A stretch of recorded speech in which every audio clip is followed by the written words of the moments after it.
La Universidad San Gregorio de Portoviejo y sus carreras requieren necesaria y obligatoriamente estar vinculados con la colectividad o la sociedad. Porque usted nos ha seguido durante 2 años en nuestro programa Hablamos Derecho por San Gregorio Radio, ahora y a su pedido estamos en televisión. Porque hablar de derecho es parte importante para tu vida diaria.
Muy buenas noches, nos encontramos en un programa más de Hablamos Derecho. Este programa de vinculación comunitaria de la Universidad San Gregorio de Portoviejo, que martes a martes nos involucra en aquellos caminos a veces desconocidos del derecho. Un programa que está hecho no solamente para el abogado, que no solamente está hecho para aquel que conoce de la jurisprudencia, que conoce de los textos positivos, sino que quiere aprender aquellas normas básicas que le van a servir para defender aquello que es inherente a la naturaleza humana, sus derechos. Tenemos, por supuesto, y como siempre, una invitada de lujo, la doctora Liliana Arcentales, una invitada de larga trascendencia en el ámbito profesional, que ha sido jueza durante muchos años, pues jueza provincial de la familia, de la mujer, de la niñez y de la adolescencia, y que tiene conocimientos solventes por esta larga trayectoria en el ámbito que hoy vamos a tratar. Hoy vamos a hablar, pues, precisamente de las pensiones alimenticias, de estos derechos que asisten a los niños, a los menores, para que aquellos padres que eventualmente se descuidan de aquellos tengan, pues, la oportunidad de resarcir, si bien no en lo afectivo, al menos en aquel campo que es vital, el de la supervivencia. Hemos visto casos reiterados y son bastante frecuentes en nuestro medio, en que los padres abandonan por completo a sus hijos, descuidándolos en todos los quehaceres. De manera que hoy eso lo vamos a tocar con esta invitada de lujo, con esta invitada excepcional, con la cual nos ponemos de mantel blanco en esta nueva edición de Hablamos Derecho. Pedimos excusas de parte del doctor Marcelo Farfán Intriago, el rector de nuestra universidad y director de este programa, que en esta ocasión por un viaje al exterior no ha podido estar presente. Así que pues vamos a departir en esta mesa, doctora. Muy buenas noches, un placer tenerla, encantada de que sea nuestra invitada. Pues sí, vamos a hablar de este tema determinante e importante. Muchas gracias por esa bienvenida, Alberto. Y un placer, Liliana. Estamos aquí para prestar nuestro contingente a la sociedad, como usted acaba de manifestarlo, y aportar con ese granito de arena para que los conciudadanos conozcan en parte esta importante parte del derecho, que es el derecho a percibir una pensión alimenticia. Mi querida doctora, para que aquellos que nos están mirando en este momento puedan tener un conocimiento sobre la parte histórica de la temática que vamos a tratar, quizá usted pudiera referirnos a este ámbito y contarnos un poquito qué ha ocurrido en la historia. No sé si debamos ir quizá a la Declaración Universal de los Derechos Humanos de 1948, donde ya se hace un reconocimiento al tema, o usted, pues precisamente con esa experiencia, nos comenta qué ha pasado a través de la historia con este derecho de alimentos. Bueno, el derecho de alimentos nace en el derecho romano como derecho positivo, ¿no?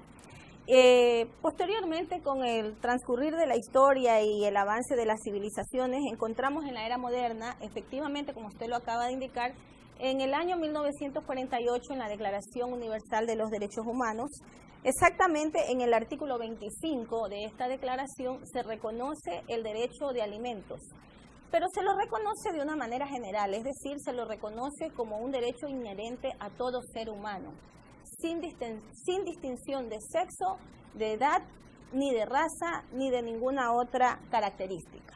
Doctor, ¿en qué consisten los alimentos? Muchas de las personas que nos están observando en este momento son legos de la materia, desconocen por completo, y a veces el término alimentos suele asociarse solamente con la figura de la alimentación, de aquello que corresponde a un régimen alimentario que pasa por las comidas diarias y nada más, pero el término alimentos es mucho más amplio, quizá usted nos lo pueda definir.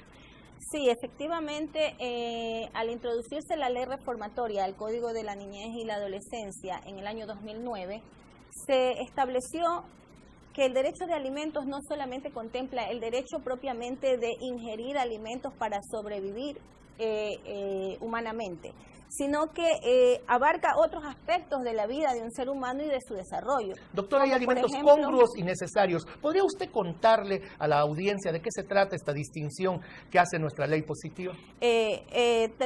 Permítame terminar la idea en el tema de los alimentos, en qué consisten. Alimentos no solamente es, como yo le indicaba, el hecho de prestar una contribución económica para que la persona se alimente propiamente su organismo, sino que también abarca todo lo que implica el desarrollo integral del ser humano, en este caso específicamente hablando de los niños. Tiene que estar incluido dentro de esa prestación alimenticia todo lo concerniente a la educación, a la salud, al transporte, al vestuario y a la vivienda, entre otros beneficios como la recreación también. Claro, la recreación, incluso la rehabilitación cuando el menor necesitase de este tipo de apoyos, Así ¿verdad? es. Por deficiencias con las que pudiese haber nacido o adquirido. Le hacía la pregunta también para que la ciudadanía esté clara, ¿qué son alimentos congruos? ¿Qué son alimentos necesarios? Los alimentos congruos se diferencian de los alimentos necesarios porque los congruos son aquellos que se establecen para que la persona no solamente tenga una prestación económica para subsistir, sino para mantener su nivel de vida. A eso se refieren los alimentos ¿Qué hemos de congruos. entender con nivel de vida? Es decir, si un niño estuvo acostumbrado a tener de parte de su padre pues todas las comodidades, un cierto lugar en el que vivía, una escuela en la que se educaba, quizá a todo esto hace referencia. Sí, a todo esto hace referencia. Los alimentos congruos realmente están reconocidos en el Código Civil, no están reconocidos en el Código de la Niñez. Sin embargo, la Corte Constitucional del Ecuador, en una sentencia que emitió en el año 2013, abarcó el tema de los alimentos congruos para los niños. Sobre todo porque se debe precautelar el nivel de vida, porque está directamente relacionado con el derecho a la vida digna. ¿Qué dice esta sentencia de la Corte Constitucional en términos muy generales? Que usted nos cuente cuál fue esta resolución. Bueno, esta es una sentencia que nace de una consulta que se elevó a la Corte Constitucional por parte de una Corte Provincial de Justicia de Pichincha en relación a que consideraba que era inconstitucional el artículo 15 innumerado de la Ley Reformatoria al Código de la Niñez y la Adolescencia, que establece el pago o la fijación de una prestación alimenticia a través de la tabla de pensiones mínimas que en este caso la integra el Consejo Nacional de la Niñez y la Adolescencia. Correcto, muchísimas gracias. Bueno, en ese sentido, pues la Corte Constitucional, debido a que las tablas miden los ingresos de la parte obligada y de ese ingreso se determina un porcentaje, muchas veces esos porcentajes, cuando los ingresos son muy altos, pueden arrojar prestaciones alimenticias de varios miles de dólares mensuales. Efectivamente ocurre en el caso de los futbolistas, que lo comentábamos extra micrófonos. Como ocurrió en el caso de la sentencia que yo le estoy indicando, que se fijó una prestación alimenticia para un niño de 2 años de $5,000. Claro que es una mensuales. cantidad importante. Entonces, pues, esto provocó una alta polémica en el país que se fue como a manera de consulta a la Corte Constitucional y la Corte Constitucional hizo un análisis indicando que el el nivel de vida del niño es muy importante para su desarrollo no solamente psicoemocional, sino social, y que por ningún concepto se puede fijar una prestación inferior a la tabla de pensiones alimenticias. Doctora, estamos ya por terminar, tenemos esta primera parte, así que tenemos un par de minutos nada más para hacer el análisis de forma breve. Pero ¿no cree usted que esta resolución genera una cierta dicotomía o una antinomia jurídica? ¿En qué sentido? Lo que yo recibo como ingreso es aquello que determina incluso mi estándar de vida. ¿Cómo podemos contrariar la tabla que hace pues esa reflexión inicial? ¿Cuánto gana el alimentante? ¿Cuánto tiene que recibir el alimentado? Y considerar aparte como un extra, como un plus, esto del nivel de vida, ¿no cree que pueda generar cierto tipo de conflictos profundos y determinantes?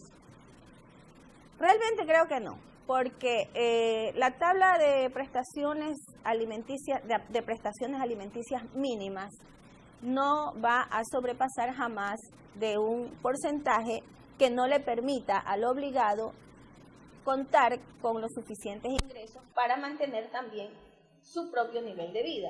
Quiero decir con esto que la tabla de pensiones mínimas oscila entre un 25% a un 50% de los ingresos del demandado. Aproximadamente, los porcentajes varían de acuerdo a la edad y de acuerdo a los ingresos, pero este más o menos es el promedio. Así es. Significa que la persona demandada va a contar con aproximadamente la mitad de sus ingresos para subsistir. Por supuesto, si así fuere, no hay problema. La mitad para los hijos, la mitad pues para el alimentante. Pero este nivel de alimentos congruos es algo que estaremos analizando en la segunda parte de nuestro programa Hablamos Derecho. Mis queridos amigos, vamos a anuncios institucionales y en unos poquitos segundos ya volvemos con ustedes. Muchas gracias.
La Universidad por Dentro, el programa de la Universidad San Gregorio de Portoviejo, donde se te informará los acontecimientos de la semana del campus universitario.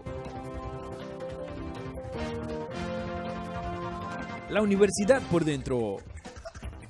El Departamento de Bienestar Universitario de la Universidad San Gregorio de Portoviejo te ofrece los servicios de orientación y acompañamiento, trabajo social, secretaría, servicio médico, odontológico, psicológico y de enfermería. Departamento de Bienestar Universitario, Universidad San Gregorio de Portoviejo.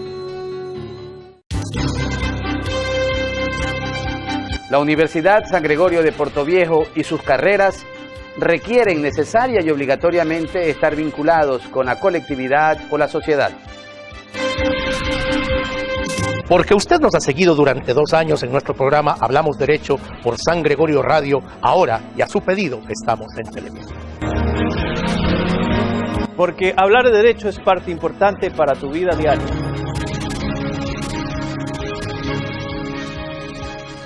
Bienvenidos a esta segunda parte de Hablamos Derecho, un programa de vinculación comunitaria de la Universidad con Corazón, la Universidad San Gregorio de Portoviejo, y aquí estamos con esta invitada especialísima, mujer inteligente, bella, clara en sus conceptos y además con una larga trayectoria en el ámbito del derecho. Ella es la doctora Liliana Arcentales, con quien estamos hablando de las pensiones alimenticias, del derecho de alimentos que asiste a los menores nacidos de una relación.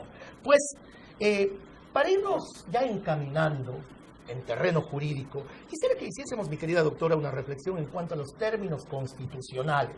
El artículo 69 de nuestra Constitución de la República, pues para proteger los derechos de los integrantes de la familia, en su numeral primero, dice lo siguiente, que se promoverá la maternidad y paternidad responsables. En alguna medida, los padres nos hemos vuelto responsables a fuerza de derechos, se podría decir, porque nos conminan naturalmente a cumplir con las obligaciones pertinentes. Pero también existe esta responsabilidad de la madre, que muchas veces se abandona. Ocurre, en ocasiones, que la madre percibe una pensión, sin embargo no la invierte en la alimentación del menor, en su cuidado, etcétera, sino más bien va destinada a lujos, a salidas, a una vida que no tiene que ver nada con la abnegación y la responsabilidad que la madre también está obligada por el artículo 69 a sostener y a respetar. Estos casos que usted menciona son casos aislados. Así es, lo son. No son realmente casos repetitivos o que las estadísticas nos demuestren que se dan a diario. No, totalmente por lo general, es la mujer, al producirse una separación de pareja, sea una relación extramatrimonial o matrimonial, por lo general la mujer es la que asume la responsabilidad del cuidado, alimentación y educación de los hijos. Y en muchas ocasiones, como usted lo ha indicado, es padre y madre. Realmente los casos en que se da otro papel es muy esporádico, sí existe, sí se dan esos casos. Pero lo que yo recomendaría cuando se dan estas situaciones en que las madres están percibiendo de pronto prestaciones alimenticias muy onerosas y están haciendo mal uso del dinero que reciben a sabiendas de que ese dinero es para invertirlo única y exclusivamente en sus hijos pequeños. ¿Cuál es el camino entonces para perurgir a esta madre para que haga la inversión correcta de estos valores que recibe? La oficina técnica de la unidad judicial está conformada por una trabajadora social, un psicólogo y un médico. Desde mi punto de vista y mi experiencia, considero que esta oficina técnica juega un papel fundamental para el control en estos casos, sobre todo de la trabajadora social. No nos olvidemos que se le puede solicitar al juez de familia que disponga el seguimiento del caso a la trabajadora social. Cuando el juez de familia dispone el seguimiento del caso a la trabajadora social,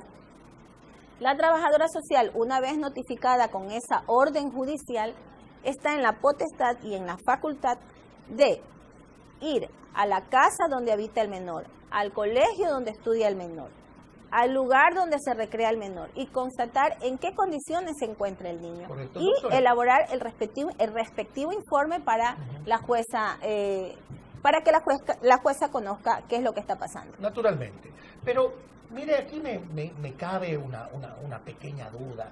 ¿Qué va a ocurrir si la madre pues utiliza estos recursos de forma inadecuada? Y extra micrófonos usted me conversaba que en esta sentencia de Corte Constitucional pues se despliega un concepto que sí puede ser un poquito complicado, que es el hecho de que la madre no tiene que rendir cuentas por aquellos dineros que recibe. Pues entonces, ¿a dónde podemos ir los padres en ese sentido, si los dineros no van a ese orden para el que deberían estar canalizados? Bueno, habiendo el antecedente de la resolución esta de la Corte. Sí, el sentido de la resolución no tanto es que la madre no está en la obligación de rendir cuentas. El sentido de la sentencia de la Corte Constitucional más bien apunta a que no se debe prejuzgar o no se debe caer en el prejuicio, de parte de los operadores de justicia al momento de fijar una prestación de alimentos, en donde de pronto se van a encontrar con que, de acuerdo a los ingresos del demandado, le va a corresponder fijar una prestación alimenticia bastante alta en relación con otras prestaciones alimenticias. Pongamos un ejemplo, como decíamos hace un momento, una prestación de $5,000, ¿verdad? Muy importante. Entonces, para nuestro medio. Es obvio y evidente que de pronto para un niño de clase popular o clase media, $5,000 es muchísimo dinero y de pronto no se lo va a gastar todo en un mes.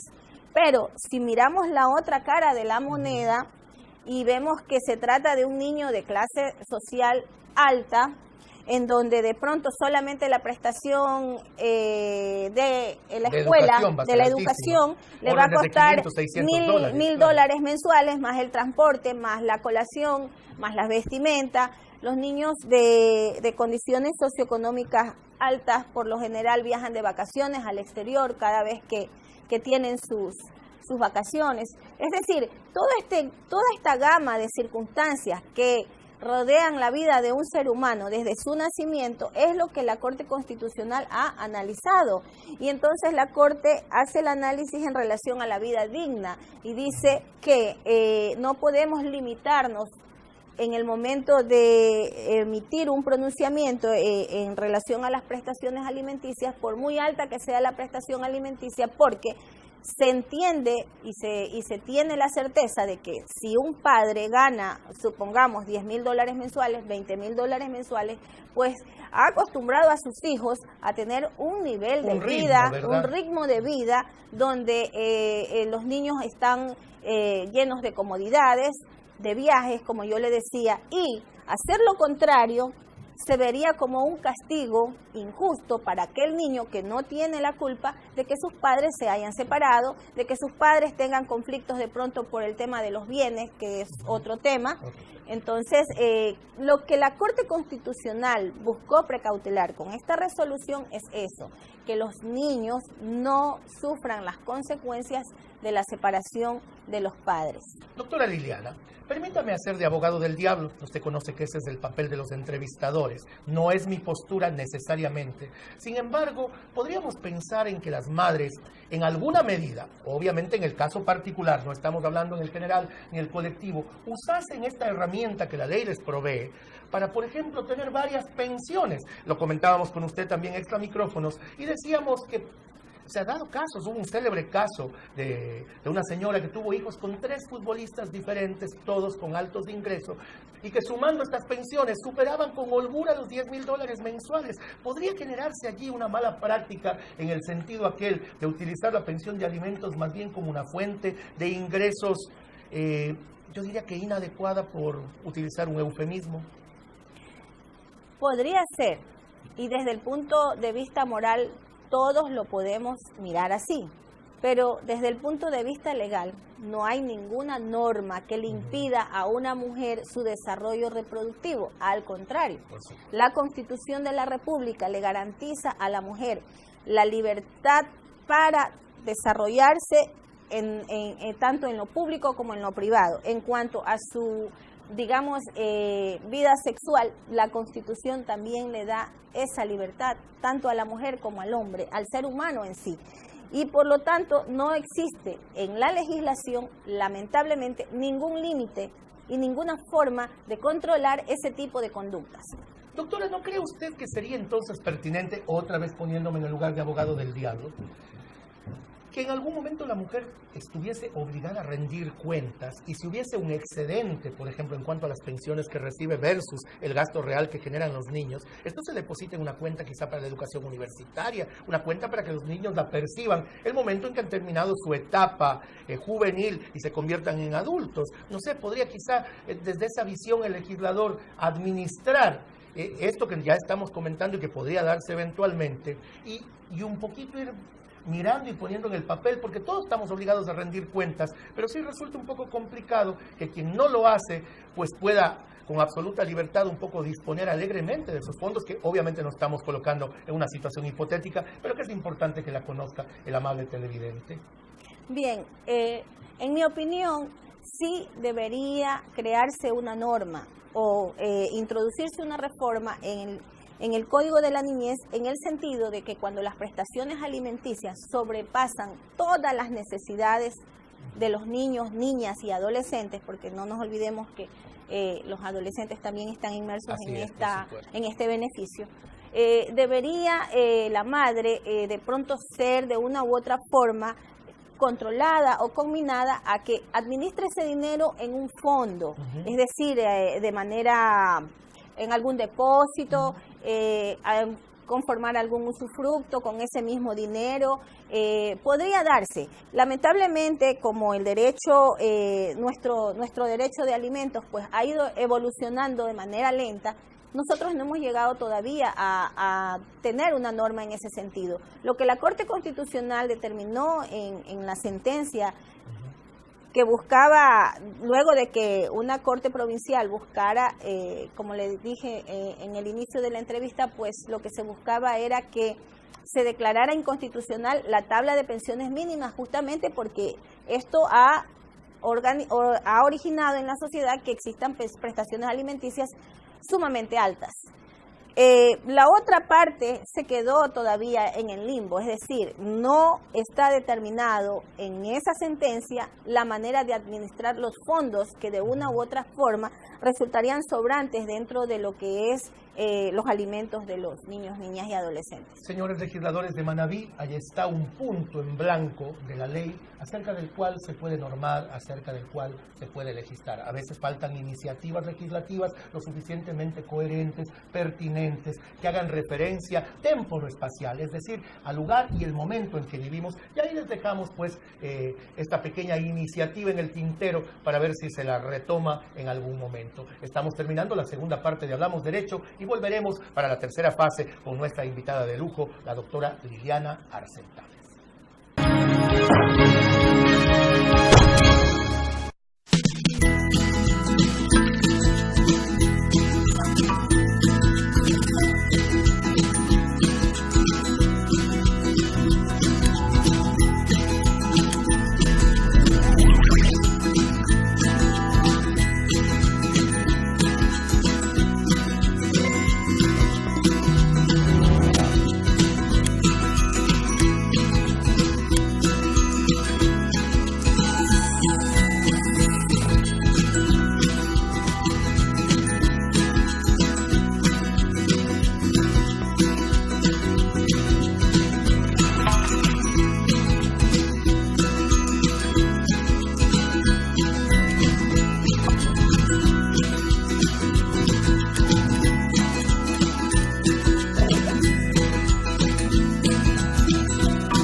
La Universidad por Dentro, el programa de la Universidad San Gregorio de Portoviejo, donde se te informará los acontecimientos de la semana del campus universitario. La Universidad por Dentro. El Departamento de Bienestar Universitario de la Universidad San Gregorio de Portoviejo te ofrece los servicios de orientación y acompañamiento, trabajo social, secretaría, servicio médico, odontológico, psicológico y de enfermería. Departamento de Bienestar Universitario, Universidad San Gregorio de Portoviejo. La Universidad San Gregorio de Portoviejo y sus carreras requieren necesaria y obligatoriamente estar vinculados con la colectividad o la sociedad. Porque usted nos ha seguido durante 2 años en nuestro programa Hablamos Derecho por San Gregorio Radio, ahora y a su pedido estamos en televisión. Porque hablar de derecho es parte importante para tu vida diaria. Amables televidentes, ya estamos aquí para la tercera parte de Hablamos Derecho, un programa de vinculación comunitaria de la Universidad con Corazón, la Universidad San Gregorio de Portoviejo, y estamos conversando con una persona extravertida, una persona con conocimiento profundo de la materia sobre la que estamos tratando, el derecho de alimentos, la doctora Liliana Arcentales. Doctora, quisiéramos que usted nos cuente en términos generales, más que nada para generarle ese carácter informativo que este programa tiene, de enseñanza, aprendizaje, de esta vinculación que tiene que darse en el programa televisivo para con todos nuestros televidentes. Cuéntele a las madres cómo formular una demanda de alimentos, a dónde deben ir, desde qué momento pueden hacerlo. La mujer que está embarazada tiene derechos ya que están garantizados en nuestro orden legal. Sabemos que así es los abogados, pero quienes nos están mirando muchas veces no tienen este conocimiento jurídico. Entonces contémosle desde cuándo ella puede solicitar ayuda prenatal, en qué momento ya alimentos y hasta qué edad van estos. No es cierto aquello de que se terminen a los 18 años las obligaciones del alimentante. Entonces, ¿hasta qué edad llegan? ¿Cómo se mueve todo este entorno? ¿Y cómo debe proceder la madre, que en alguna medida ha sido pues desprotegida de aquel hombre que la embarazó y sin embargo no asumió la responsabilidad aquella de la que hablamos en el artículo 69 de la Constitución? Sí, efectivamente, Alberto. El artículo 45 de la Constitución de la República protege la vida desde la concepción. En armonía con esta norma constitucional, el Código de la Niñez también establece en su normativa la protección de la vida desde la concepción y lo establece a través del derecho de alimentos de la mujer embarazada. La mujer embarazada desde el primer día de concepción puede presentar la demanda de alimentos respectiva para el presunto padre. Y le llamamos presunto porque la paternidad solamente se puede demostrar con una prueba de ADN. Sin embargo, en materia de alimentos para mujer embarazada, los jueces operan con la presunción de la paternidad, porque tienen que dar, a como dé lugar, la debida protección a esa vida que está por nacer. La demanda de protección de alimentos para mujer embarazada es muy sencilla. Al igual que las demandas de alimentos para los niños, niñas y adolescentes, pues no requieren del patrocinio legal de un abogado. La puede presentar la beneficiaria directamente, en el caso de las mujeres embarazadas. ¿No va eso en desmedro del ejercicio profesional de nosotros los abogados, estimada doctora? Podría ir en desmedro del ejercicio profesional, pero pienso yo que está bien, porque es un método adecuado para que nadie se quede sin acceso a la justicia en nuestra sociedad. Correcto, me parece una excelente visión.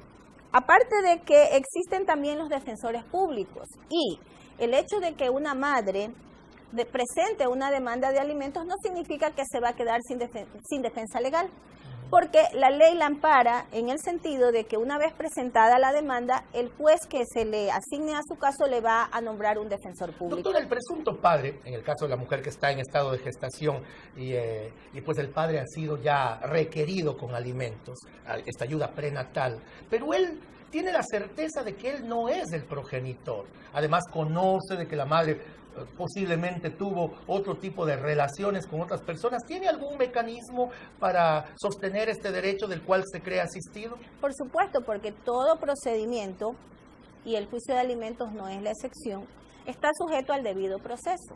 Es decir, que tanto la parte actora como la parte demandada tiene derecho y contiene un término de prueba para que pueda probar tanto lo que se dice como elementos de cargo como lo que se dice como elementos de descargo. En este caso, si el hombre piensa que no es el padre del niño que está por nacer, pues puede solicitar incluso dentro de la etapa probatoria del juicio de ayuda prenatal la prueba de ADN, lo cual suspenderá el proceso. ¿Por qué?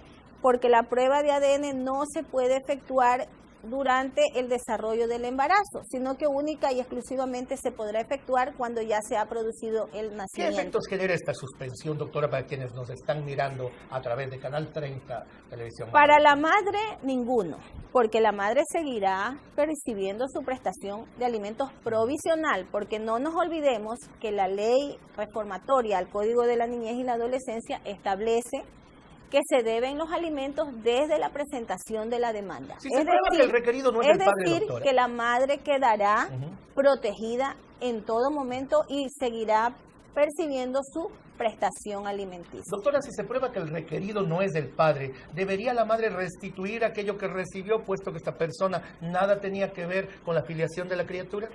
Sí, lo puede reclamar, pero en cuerda separada, no dentro del mismo juicio. No dentro del El mismo juicio proceso. termina solamente con la negativa de la demanda y nada más. Y lo otro ya sería materia de otro proceso. De otra acción. También es importante agregar que las demandas de alimentos también la pueden presentar los adolescentes. A partir de los 15 años ellos ya tienen legitimación procesal para presentar por sus propios derechos la demanda sin que sea necesario que le represente la madre.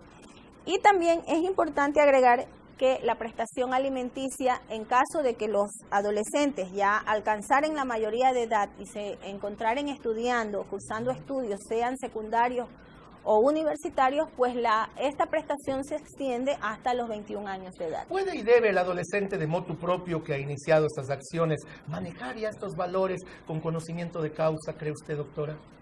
La ley no indica que pueda el adolescente manejarlos o no. Lo que la ley dispone es que lo puede reclamar, es decir, los puede demandar el pago de estos alimentos. Y él decidirá si entregárselos a su madre o manejarlos de manera directa. Supongo que debe ser así, porque claro, la no ley habiendo... en esa parte no le obliga al adolescente ni le condiciona en ese sentido, simplemente le da el derecho de poder ejercer la acción por sí solo. Y lo que la ley no prohíbe lo permite, de manera Así que ese es. sería el camino. Mi querida doctora, también le hacía la interrogación pertinente a inicios de esta fase del programa sobre las edades en que se percibe, y si es verdad aquello que la gente cree, los abogados lo sabemos, quienes los están viendo no, que a los 18 años muere el derecho del alimentante. ¿Esto es así, doctora? A los 18 años se produce la caducidad del derecho siempre y cuando la persona que ha cumplido los 18 años no esté estudiando. Pero si esta persona está cursando estudios, como lo indiqué hace un momento, sean secundarios, universitarios o de cualquier otra naturaleza, que le impidan ejercer una actividad económica para ganarse la vida por sí mismo, tiene derecho hasta los 21 años de continuar reclamando judicialmente este beneficio. ¿Los derechos aquellos que reclame esta persona entre los 18 y los 21 años serán de monto similar a aquellos que venía percibiendo hasta cumplir la mayoría de edad? Totalmente. Correcto, mi querida doctora. Cuéntenos también un poquito en términos de proceso. ¿Cuál es el procedimiento básico entonces que una madre que quiere reclamar tiene que cumplir? Ya sabemos que tiene que acudir, que puede presentar los prenatales incluso sin la ayuda de un abogado, pero a la hora del litigio la gente se complica también un poquito. A veces ella no sabe cómo demostrar, por ejemplo, los ingresos del alimentante. ¿Cuáles son los caminos para que ella pueda demostrarlos? ¿Cómo acudir a las empresas? ¿Cómo perurgirlas para que ellas generen estas certificaciones que son determinantes a la hora, asimismo, de colocar pensión alimenticia? Aquí hay que tener claro dos cosas. La primera, que estamos entrando a una nueva era en cuanto al procedimiento. A la oralidad. A la oralidad. Con el COGEP. Con el Código Orgánico General de Procesos. Nuestra provincia todavía se encuentra con el anterior procedimiento debido a las consecuencias del terremoto, ¿no? Eso la sociedad lo tiene claro. En el procedimiento actual, la madre debe presentar su demanda bajando un formulario de la página web de la función judicial, Correcto. que es de conocimiento público. Y para quienes no lo sepan, pues esta es la oportunidad para saberlo. Bueno, dentro de ese formulario, ella es muy sencillo de llenar, pone primero sus datos personales, la edad, la ocupación, etcétera, número de cédula, debe consignar obligatoriamente un número de cuenta bancaria y debe presentar obligatoriamente una copia certificada de la cartola o la certificación bancaria de esa cuenta para que el juez, en el auto inicial de admisión de la demanda, de una vez disponga el pago de la prestación alimenticia provisional en esa cuenta bancaria. Debe presentar con esa demanda la partida de nacimiento de los niños para los cuales reclama alimentos. Y como yo le indicaba, pues no tiene que presentar ninguna firma de abogado. En cuanto a las pruebas de los ingresos del demandado, lo que se acostumbra es remitir oficios al Seguro Social para que informe al juez si esta persona está percibiendo alguna remuneración bajo relación de dependencia. Si la persona no está recibiendo remuneración bajo relación de dependencia, también se puede oficiar al Servicio de Rentas Internas para establecer si tiene alguna actividad económica independiente. Correcto. ¿Qué criterio aplica el juez cuando no se puede demostrar los ingresos de alguien? Si es un comerciante ambulante, si trae mercadería del exterior y por lo tanto eso no tiene facturas que lo respalden, ni obviamente está afiliado al seguro. ¿Cómo procede el juez? ¿Qué criterios son los que le mueven para determinar esas pensiones? Bueno, el criterio que mueve a un juez a determinar una prestación alimenticia está determinado en la norma. El juez no puede fijar una prestación alimenticia inferior a la tabla de pensiones mínimas. Cuando las personas realizan actividades particulares y cuyos ingresos no se pueden determinar, el juez tiene que remitirse por lo menos a la remuneración básica unificada, y en base a la remuneración básica unificada ubicar al alimentante en el porcentaje que le corresponde y calcular la prestación de alimentos. Doctora, ocurre, y en la práctica usted lo sabe que es así, existen personas respecto de las cuales es indemostrable cuánto perciben. Entonces el juez obviamente tendría que seguir la remuneración mensual básica, pero por otra parte se ve que aquella persona tiene un alto estándar de vida, que esa persona pues obviamente vive no con los ingresos básicos, sino con ingresos muy superiores, posiblemente el comercio, de traer mercadería, etcétera. Quisiera que en la última parte de este programa, porque se nos está terminando el tiempo, asumamos esta visión del juez, hasta dónde el juez puede también tomar como referente el estándar de vida que aquel alimentante tenga. Estimados amigos, vamos a volver para la interesantísima parte final de Hablamos Derecho. Ya volvemos con nuestra invitada de lujo del día de hoy, la doctora Liliana Arcentales. Ya volvemos.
La Universidad por Dentro, el programa de la Universidad San Gregorio de Portoviejo, donde se te informará los acontecimientos de la semana del campus universitario.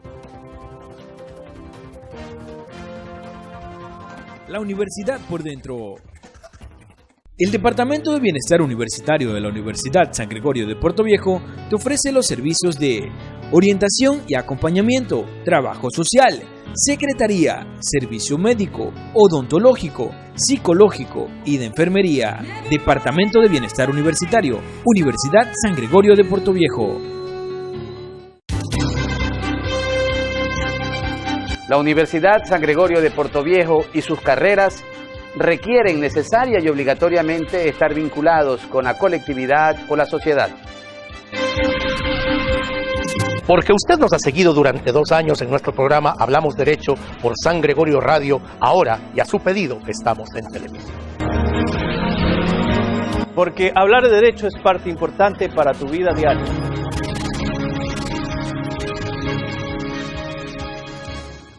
Estimados televidentes, ya estamos para la parte final de Hablamos Derecho, este interesante programa que permite que todos quienes nos están mirando a través de la señal de Canal 30, con esta iniciativa de la Universidad con Corazón, la Universidad San Gregorio de Portoviejo, puedan empaparse en el ámbito jurisprudencial y conocer cómo defender precisamente algo que hace relación al nombre del programa, defender sus derechos. Estamos con la doctora Liliana Arcentales y le habíamos formulado una pregunta antes de clausurar el tercer bloque del programa. Esta pregunta hacía relación, mi estimada Liliana, al hecho de que cuando el padre pues tiene un estándar de vida elevado, sin embargo no se puede demostrar. Usted busca en el IES y él no está aportando. Usted busca en cuanto a facturación en el tema del SRI y aparentemente ese señor no tiene grandes ingresos, pero usted ve que vive de una manera opulenta, que tiene todas las comodidades y los lujos, y esto suele ocurrir mucho entre comerciantes, en especial aquellos que no están facturando de manera legal toda aquella gestión comercial que realizan. Por lo tanto, ¿cómo se procede, doctora? Usted me decía que ya existen regulaciones al respecto, más que nada en términos de jurisprudencia. Sí, la jurisprudencia en materia de niñez y adolescencia, y específicamente en el área de alimentos, está determinada más que todo por la Corte Constitucional del Ecuador. Y esto se da al hecho de que en materia de alimentos no existe el recurso de casación. ¿Por qué razón? Porque en materia de alimentos no es definitiva la resolución que determina el juez. Puede variar a través de los incidentes de aumento y rebaja. Esto impide que las resoluciones en materia de alimentos suban a la Corte Nacional con un recurso de casación. Lo que también origina que los profesionales del derecho, cuando no nos encontramos de acuerdo con un pronunciamiento de sala provincial en materia de alimentos, pues nos veamos obligados a presentar la correspondiente demanda extraordinaria de protección, de acción de protección ante la Corte Constitucional. Respecto a su pregunta, la Corte Constitucional, en la misma sentencia, me voy a permitir decir el caso para que la ciudadanía lo conozca. Con datos públicos, además.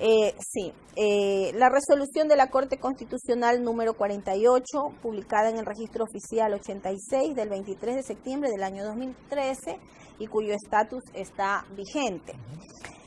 La Corte Constitucional, en una de las tantas líneas que contiene en su parte resolutiva del análisis que hace del caso que yo comenté al inicio del programa, dice: lo que está vedado al juzgador es establecer montos inferiores a los señalados en la norma, lo cual es acorde y coherente con el principio de seguridad jurídica tendiente a evitar la arbitrariedad judicial. ¿Cómo interpretarlo para aquel que no conoce derecho? Claramente, lo que está vedado al juzgador, o sea, lo que está prohibido al juzgador, es regular una prestación alimenticia inferior a la establecida en la tabla.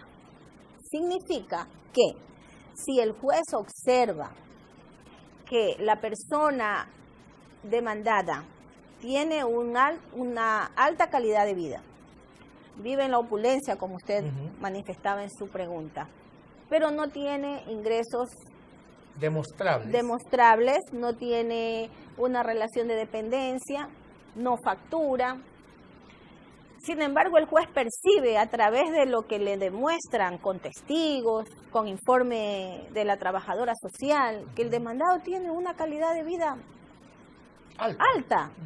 Eso da origen a que el juez pueda fijar, basado en su sana crítica, una prestación alimenticia, no basándose en el salario básico unificado, sino fijar una prestación alimenticia superior.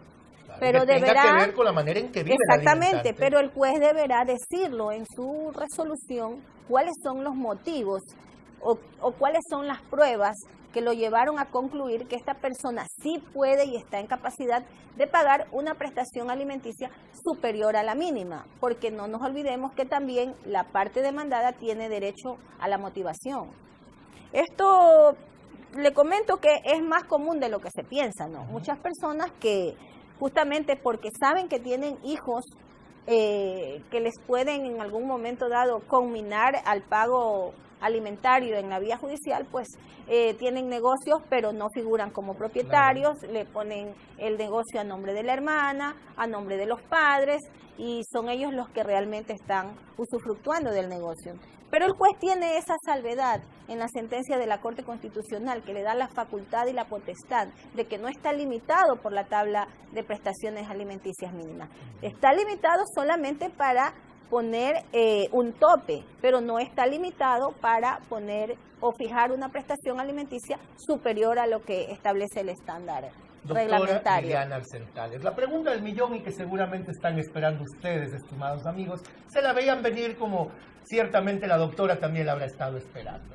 En la misma medida en que los padres tienen derecho y obligación de entregar alimentos a sus hijos, las madres también deben hacerlo. En el caso contrario, hablemos de una madre que no puede, por un tema de viajes, de trabajo, sostener a sus hijos bajo su regazo, y es el padre quien se hace cargo de aquellos. El padre debe y puede pedir también la pensión alimenticia. ¿Y con qué frecuencia ocurre en nuestro medio? Ocurre con una muy mínima frecuencia, pero sí ocurre, y sí tiene derecho el padre. Recordemos que la ley dice que el titular o la persona que tiene la legitimación procesal para demandar alimentos es el padre o la madre, que tiene bajo su cuidado a sus hijos. Es decir, la norma no hace distinción de sexo. Puede demandar tanto el padre como la madre. Lo que le legitima a presentar la demanda es el hecho de tener la custodia y el cuidado de los hijos. Doctora, también lo puede presentar el abuelo, la abuela, la tía, cualquier pariente que tenga al niño o niña bajo su cuidado y protección. Y existen casos de demandas de alimentos en que se demanda a ambos padres. ¿Por qué razón? Porque hay casos en que ambos padres se han descuidado de sus hijos y los hijos han ido a parar a los brazos de los abuelos, a los brazos de los tíos, de los primos, etcétera, etcétera. Claro, afortunadamente son pocos casos, pero sí se dan. Y en esos casos son ellos los que tienen el derecho para presentar la demanda de alimentos. Pero eso sí, previo a esto deben acudir a la Junta Cantonal de Protección de Derechos para que les otorgue una orden de cuidado a favor de ese niño, niña o adolescente. Y con esa resolución es un trámite muy rápido, no es un trámite burocrático. Solamente con la petición y en una primera providencia, en una providencia inicial, la Junta Cantonal, con informes técnicos de trabajadora social y psicólogo, puede otorgar esta orden de cuidado provisional, y con esto pues tanto la abuela, el abuelo, los tíos, los primos, etcétera, pueden presentar su demanda de alimentos a favor de los niños que tengan bajo su cuidado y protección. Doctora, con el advenimiento del nuevo Código General de Procesos, que se encuentra diferido en cuanto a su aplicación en la provincia por el hecho del terremoto del que ya todos estamos impuestos, ¿cuáles van a ser los grandes cambios y cuáles piensa usted que serán las mejoras que puedan generarse en cuanto a reclamar estos derechos para quienes están por ley protegidos, que son los alimentados? Sí, hay mejoras importantes en el Código Orgánico General de Procesos en cuanto al derecho a alimentos. Pienso que las dos reformas fundamentales son la que establece un principio de inversión de la carga de la prueba para establecer la prestación de alimentos. Es decir, en el procedimiento actual es la madre la que tiene la obligación de probar los ingresos del demandado. Con el Código Orgánico General de Procesos se va a invertir la carga de la prueba y es el demandado el que tiene que probar sus ingresos, porque la madre le va de pronto a afirmar en la demanda que él gana $5,000. Él tendrá que probar que no es así. Por decir un ejemplo, ¿no?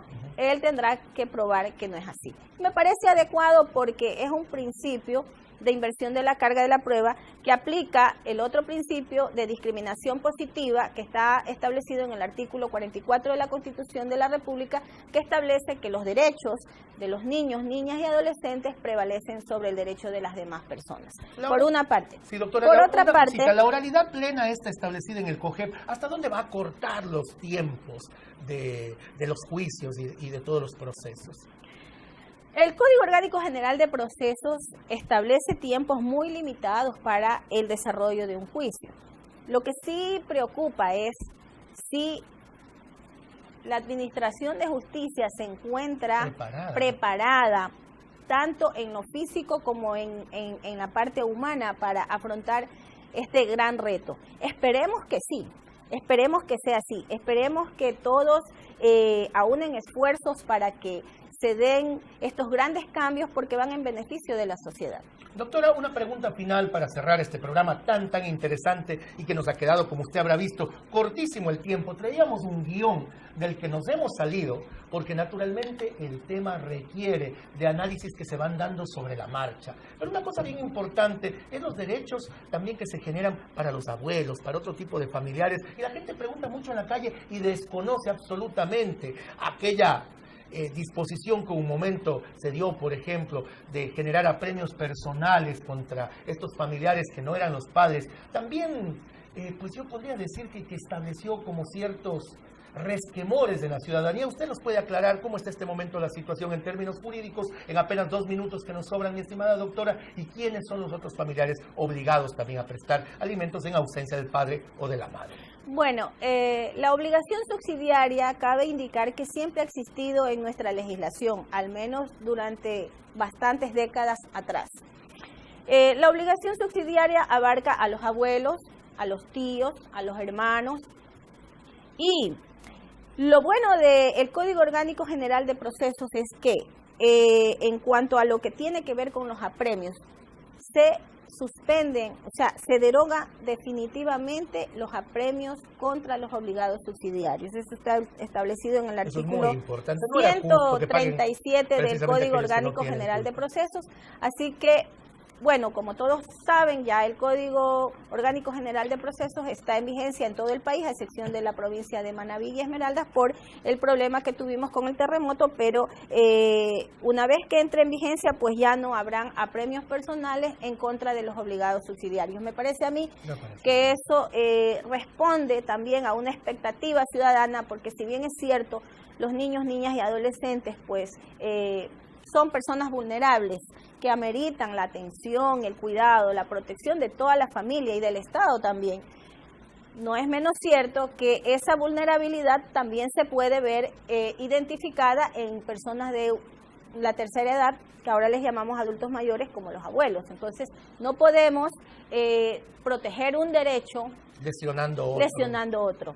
Lo que me parece a mí muy acertado dentro de lo que es el nuevo sistema de la oralidad que se va a implementar en nuestra provincia. Muy gentil, mi estimada doctora. Queridos amigos, este creo que ha sido un programa especial, un programa diferente, un programa único y un programa trascendente, puesto que ha abordado desde esa visión ligera con la que conversamos, con la que dialogamos, para que usted no reciba incomplicado la información que pretendemos transmitir, y lo hemos hecho con una experta, con una mujer diáfana, prístina, clara, meridiana en cuanto a sus aseveraciones y sus conocimientos, como es la doctora Liliana Arcentales. Recordarles que Hablamos Derecho es un programa de vinculación comunitaria de la Universidad con Corazón, la Universidad San Gregorio de Portoviejo. Mi querida doctora, un placer haberla tenido con nosotros, una excelente noche, gracias por asistir, y la comprometo también para tenerla en mi programa Piedra Filosofal de San Gregorio Radio 106.1, donde los sábados de 12 a 1 retransmitimos también este programa.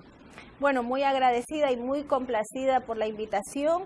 Espero que no sea la primera ni la última vez. Estoy presta para colaborar en todo sentido con este magnífico programa de ayuda a la comunidad en cuanto al conocimiento de sus derechos, y por supuesto aceptada la invitación para asistir al programa La Piedra Filosofal. Va a ser un placer tenerla. Muy buenas noches con todos. Muchísimas gracias por su gentil atención.